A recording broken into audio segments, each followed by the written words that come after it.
The fact that it was a hybrid program was a big factor for me because I'm a dad. I have a 2-year-old son, so having that life balance is important. RMU was able to provide that for me. It's amazing when you come on campus and you can feel the excitement that everybody has when we finally get together.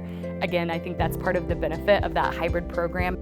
The most rewarding part of my experience at RMU has been the hands-on learning opportunities we've had with our community volunteers. It's one thing to learn about these various conditions through textbooks and through lectures.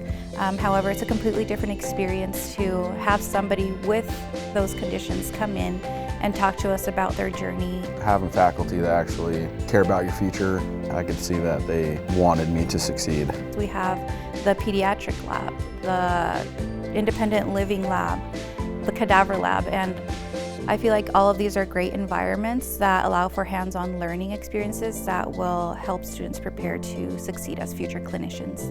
I think there is a really great ratio of students to faculty here, so we have an opportunity to meet one-on-one with students pretty often. There is just a lot more availability to your professors here that allows us to really get involved. If you want to pursue OTD or occupational therapy and get your doctorate degree, this is, I think, the program that you should do.